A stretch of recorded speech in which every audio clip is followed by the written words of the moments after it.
Number 8, we will finally complete the biometric entry-exit visa tracking system, which we need desperately.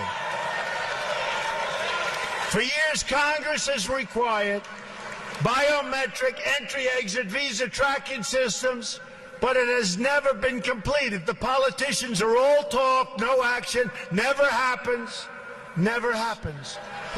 In my administration, we will ensure that this system is in place.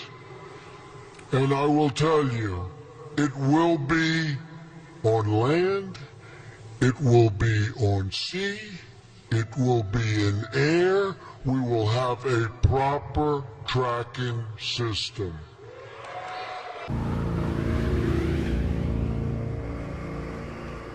East Berlin in the early 80s.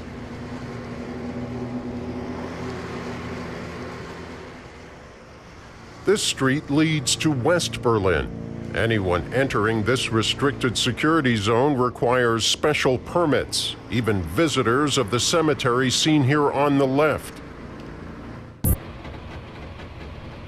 This is where the barriers marking the border begin. Going further means risking life and limb. The area along the restricted zone is patrolled not only by soldiers, but also by the East German police and other watchful agents. Preventing people from fleeing communist East Germany is an elaborate and expensive operation.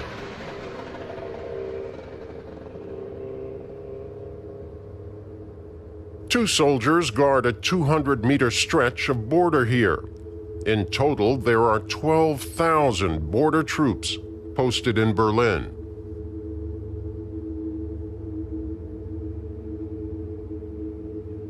The next obstacle is a signal fence. Touch it, and a silent alarm goes off.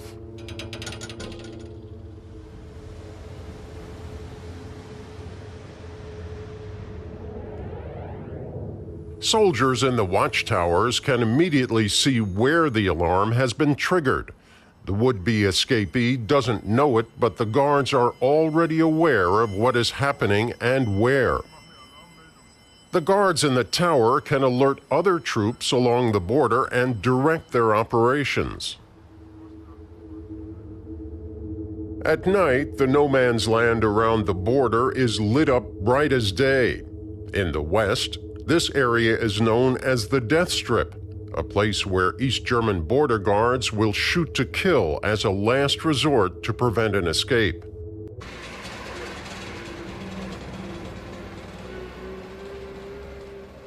Tank traps prevent escapees from breaking through, but also the guards. On the other side, a carpet of steel spikes, 14 centimeters long, seriously wounds anyone who steps on it. East German border guards call it asparagus board. Westerners nickname it Stalinrasen, or Stalin's lawn. The ground is smoothed regularly so that anyone trying to flee across it will leave a mark. And finally, the notorious Berlin Wall, 3 meters 60 tall, the last insurmountable barrier. The side of the wall facing West Berlin is still part of East Germany. Openings used by the guards to inspect the other side need 2 separate keys to unlock. One person alone cannot open them. Initially, observation platforms are built for West Berlin's police, later for tourists. This view at Bernauerstrasse shows that the sophisticated containment system in Berlin is far more than a wall. But most East Germans never get as far as Hürtensleben. Sentries stop anyone without a permit about 5 kilometers away from the border.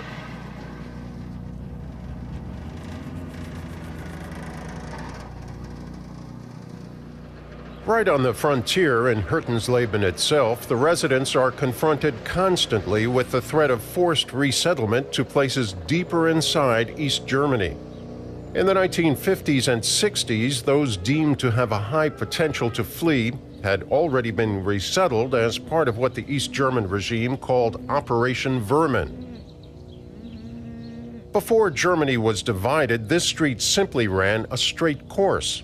Now a concrete barrier cuts across it, blocking any view to the west, the first major obstacle of the fortified border. Just 5 meters behind the wall is a deeply anchored alarm fence.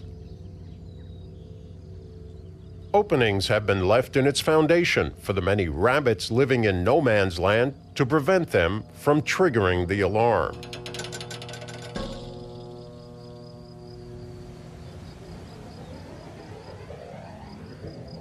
Six soldiers stand guard in the watchtowers around the clock.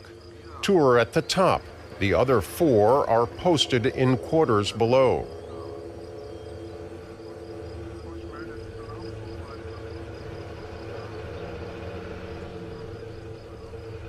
In some places, guard dogs are added to the patrol of the area.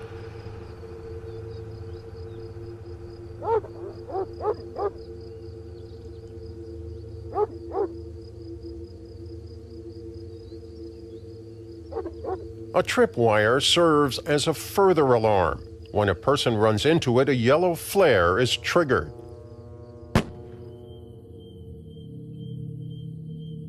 The death strip is lit up brightly at night. Live ammunition is fired at anyone trying to flee. Until 1983, landmines along the inner German border are another lethal danger. Past those, another tripwire.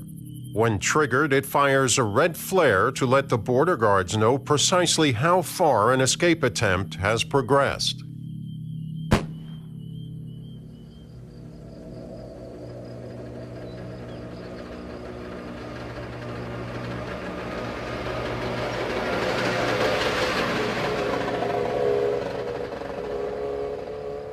Along the patrol route for military vehicles is another area of smoothed, bare soil.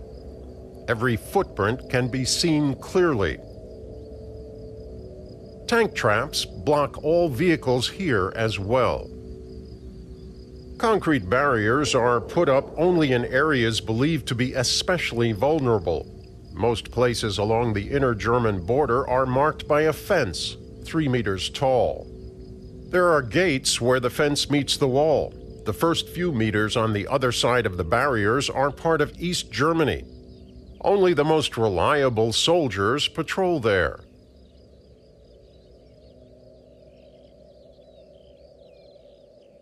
Just 100 meters away, automatic firing devices shoot at anyone who hits the tripwire. Some 60,000 of these weapons are in use until 1983.